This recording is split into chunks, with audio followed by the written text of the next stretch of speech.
कथा महत्वाकांक्षा की, सत्य, प्रेम, त्याग, प्रतिशोध, युद्ध की, संसार की अनेक कथाएं जो छिपी है धर्म युग में। कथा हमारे भारत की। सब्सक्राइब करें धर्म युग। 14 दिन का युद्ध महाभारत का सबसे महाभयंकर युद्ध था। इस दिन युद्ध रात्रि होने पर भी नहीं रुकता है। कौरव और पांडव सेना निरंतर एक दूसरे पर आक्रमण करती रहती है।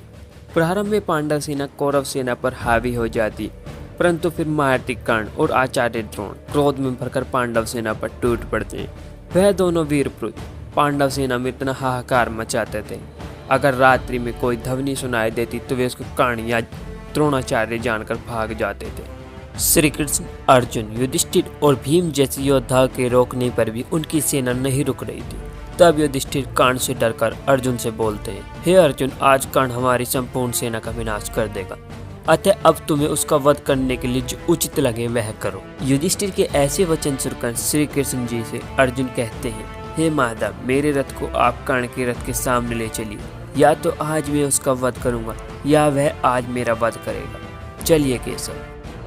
अर्जुन की ये बातें सुनकर भगवान श्री कृष्ण उसे कहते हैं, अर्जुन, कर्ण के पास इंद्र की दी हुई अमोघ वसावी शक्ति है जो उसने तुम्हारे लिए संभाल कर रखी। आज यदि तुम उसके सामने गए तो वह उसका प्रयोग तुम पर अवश्य करेगा। इसलिए राक्षस राज घटोत्कच को कर्ण से युद्ध करने के लिए भेजो, क्योंकि उसके पास सभी असुरी और मायावी शक्ति है। उसके अतिरिक्त ऐसा संसार में कोई नहीं जो रात्रि युद्ध में महारथी कर्ण का सामने खड़ा हो सके। अर्जुन घटोत्कच को बुलवाते हैं और कहते हैं, हे पुत्र, कर्ण ने आज हमारी सेना में हाहाकार मचा दिया। आज तुम्हारे अतिरिक्त कोई नहीं जो उसको रोक सके, इसलिए तुम जाओ और उसका विनाश कर दो। सात्यकी तुम्हारे रथ के पीछे होंगे और तुम्हारी रक्षा करेंगे। जाने से पहले घटोत्कच भगवान श्री कृष्ण और अर्जुन से कहता है, आज मैं ऐसा युद्ध करूंगा जो दुनिया के अंत तक याद रखा जाएगा। यह कहकर घटोत्कच जोर से गर्जना करता हुआ कर्ण के साथ युद्ध के लिए निकल पड़ा। जब दोनों योद्धा एक दूसरे के सामने आए तो उनमें एक महाभयंकर युद्ध शुरू हुआ। घटोत्कच के साथ इस युद्ध में उसकी असंख्य राक्षसी सेना थी। रात के समय होने के कारण वह और भी अधिक शक्तिशाली हो गए थे। वह सब कर्ण पर पत्थरों और चट्टानों की बौछार करने लगे, परंतु कर्ण ने उस माया को अपने शस्त्रों की बौछार से नष्ट कर दिया। यह देख घटोत्कच ने कर्ण पर एक चक्र चला दिया, परंतु कर्ण ने उसको भी अपने बाणों की बरसा से चकनाचूर कर दिया। क्रोध में कर्ण ने घटोत्कच के घोड़ों को मार दिया और उसको घायल कर दिया। तब घटोत्कच ने पुनः अपनी मायावी शक्तियों का उपयोग करते हुए आकाश से कर्ण पर हजारों बाणों की वर्षा की। साथ ही अपने आकार और स्थान को बदल बदल कर उसने कर्ण को भ्रमित करने की कोशिश की। एक समय घटोत्कच कर्ण के समीप आकर बोला, सूतपुत्र, आज मैं रणभूमि में तेरे युद्ध के हौसले को मिटा दूंगा। यह कहकर वह आकाश में जाकर कर्ण पर निरंतर बाणों की वर्षा करता है, परंतु कर्ण उसकी माया को भी नष्ट कर देता है। अपनी माया को विफल हुआ देख घटोत्कच अदृश्य होकर पुनः नई माया की रचना करता है और एक पर्वत का निर्माण कर देता है, जिससे शूल, खड़ग, मूसल आदि अस्त्रों की वर्षा होने लगी।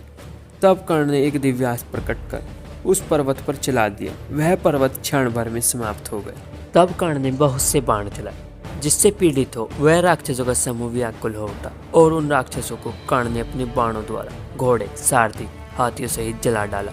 तब घटोत्कच ने कर्ण पर 8 चक्रों से युक्त रुद्र निर्मित अश्नि चलाई। तब कर्ण ने अपने विशाल धनुष को नीचे रखा और उछलकर उस अश्नि को अपने हाथों से पकड़कर वापस घटोत्कच पर चला दिया। उस अश्नि ने घटोत्कच के रथ को घोड़ों सहित नष्ट कर दिया।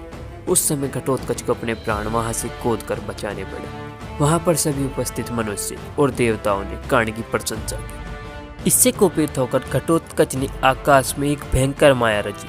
पहले तो वे लाल रंग के बादलों के रूप में प्रकाशित हुई, फिर अग्नि के समान प्रज्वलित हो उठी और उससे जलती हुई उल्काएं गिरने लगी। साथ ही उससे असंख्य प्रकार के अस्त्र निकलकर कौरव सेना पर गिरने लगे। पूरी कौरव सेना में महान हाहाकार मच गया और वह इधर उधर भागने लगे।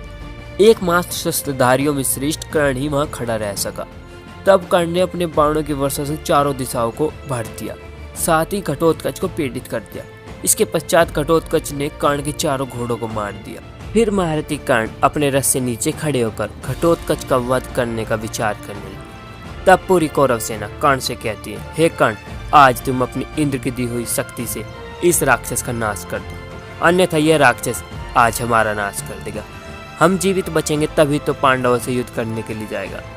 यह बात सुनकर कर्ण ने शक्ति अस्त्र का प्रयोग करने का मन बना लिया।